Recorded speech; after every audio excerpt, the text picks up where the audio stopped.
Good morning, students. Coach Wes here. I want to talk a little bit today about the bridge or back bend. In this particular video tutorial, I want to talk about a couple of different things you can do from home to learn how to enter your back bend from a standing position. First, I want to show you what this looks like. I want to show you Megan, my coaching friend in Los Angeles, doing this particular skill from a standing position. I want you to notice that as she falls back, she pushes her hips forward in front of her feet as long as she can to maintain balance over her feet. Let's take a look at this. There she goes.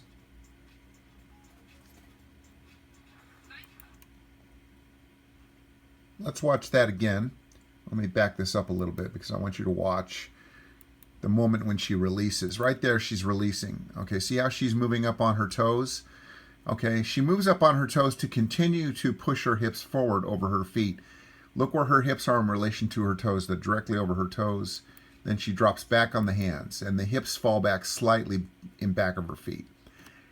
Now, let's move to the next phase. Now, let's talk about what you can do as a beginner. First, I want you to push up into the bridge position like you see here. Then I want you to rock back and forth. I want to show you what I mean by that. Watch this video. Back and forth. Armpits back, hips forward. Armpits, hips forward. Armpits, hips forward. Back. When you rock back and forth, you begin to move your weight over your hands more and get the feel of what you need to do to be able to do a bridge kickover. Okay, let's move to the next phase as a beginner. Okay. The next thing we want to do is we want to push up into a bridge, and we want to lift one of the legs and continue to rock back and forth the same as you did previously. Back and forth, keeping the leg up. Then bring the other leg up, switch legs, continue to rock back and forth. I want you to keep the foot turned out. This is important. Keep the foot turned out when you rock back and forth and push your weight over your hands as much as possible. Now here's another exercise that you can do to get the idea of how to kick and push over your bridge kickover. Let's watch what Megan does here. She pushes. Then you're going to bend the right leg, left leg straight, kick and push. Notice how she's kicking and pushing at the same time. You want to switch legs. I think she's going to switch to the other leg now. Let's watch. You want to be able to keep one foot planted flat on the ground and kick the other leg and push right out of your toes. Okay, here she is doing it. Let's watch again. Foot down flat on the floor, hands by the ears like you're doing a backward roll. Kick and push. Try to lift your hips off of the ground. This is the momentum you're trying to create, pushing out of your other leg. Let's watch again. Hands go back by the ears, foot flat on the ground, leg straight. Kick and push and lift the hips. Push and lift the hips. Okay, now we're ready for the next beginner phase of the bridge kickover. And remember, you always need to get your parents' permission when you're using your furniture around the house or doing anything on the floor. Make sure you're safe and get your parents' permission. And then stretch, warm up, and we're ready to go. So, you're going to obtain this position, get in this position here, put your feet on the sofa, as you'll see Megan. Now I'm going to go ahead and start this video so you can see what she does. You're going to push up into a bridge, scoot your hands a little closer to the sofa, then lift one of your legs, and then lift your leg, and then watch how she rocks back and forth now, keeping that leg directly above her hips. Straight up to the ceiling, point the leg to the ceiling, and then try to kick your toe toward your hands as you rock back and forth. This will give you the feel for the kickover. Okay, once you get the feel for the bridge on the sofa, then you can try to kick over. Watch now, she kicks over all the way onto her hands. And I want to talk briefly about one of the mistakes that I see students making that causes them not to be able to do what you'll see Megan doing here. Now, I want you to notice that she's just pushed out with her left foot off of the sofa. By the time your foot leaves the sofa, your other toe should be well past your hands. You should be almost into a full split, or as far as you can go in the split. If you pull that left leg off the sofa too early, before your other foot is over your hands or past your hands, you will not be able to do the bridge kickover. You will fall back in the other direction. So this is very important. Again, you have to be able to push off of the foot that's on the sofa continuously until your drive foot, the foot that's leading over your hands, is well past your balance point of your hands. Then you'll be able to do the bridge kickover and lever out just like you see here. Okay, let's talk about where this particular skill, this bridge kickover, is used in our routine. This is for the level 2 KIPS routine. However, I like to start teaching some of these techniques very early so that by the time the girls reach level 2, they are well aware of the technique and how to perform it. So let's roll through this real quickly and let me explain what the girl's doing in this routine. By the way, she scored she scored 9.250. There's her score up there. Level 2 gymnastics floor, 9.250. Pretty good score.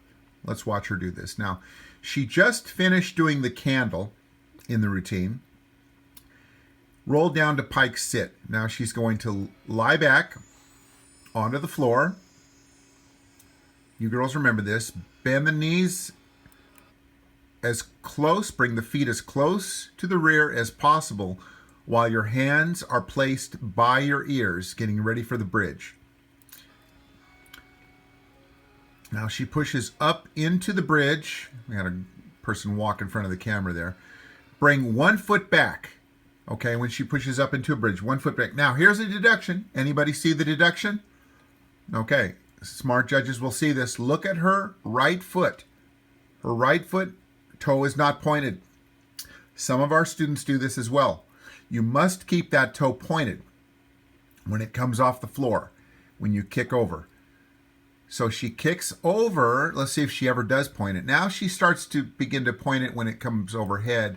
Points it briefly there, and then bends it again and places it on the floor. All right, that wasn't too bad. That's where that particular skill is used. Let's watch this sequence again and let me talk about a couple mistakes. Lays back on the floor now as she brings her feet to her rear and her hands to the ears. I see a lot of girls getting their legs separated at this point, putting their feet wide like a frog. You do not want to do this. You'll be deducted.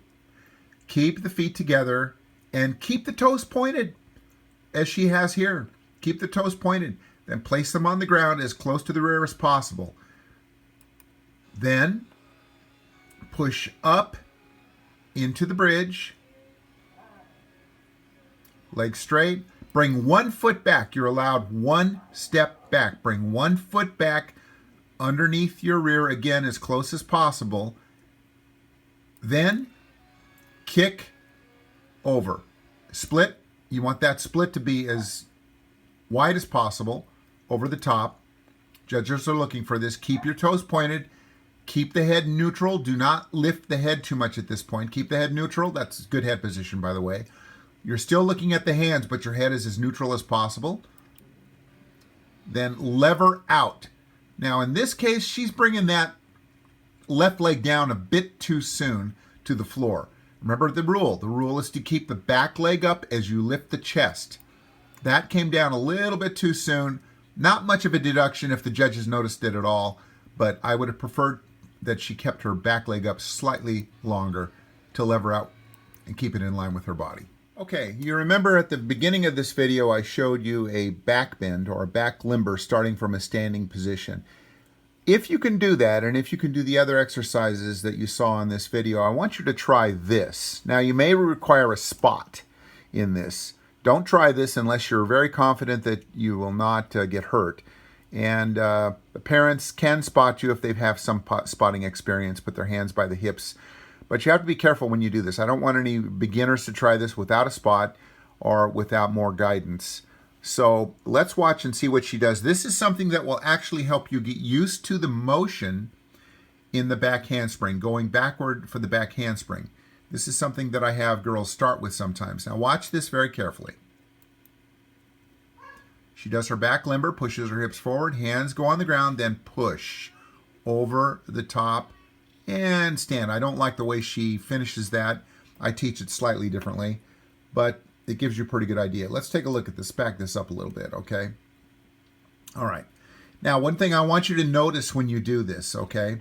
When she falls back, when her hands are on the ground, she's going to allow her hips to continue to move in that same direction, okay? This is a little difficult to explain, but the mechanics behind this help you to bring your body's balance or center mass or center of gravity over your hands.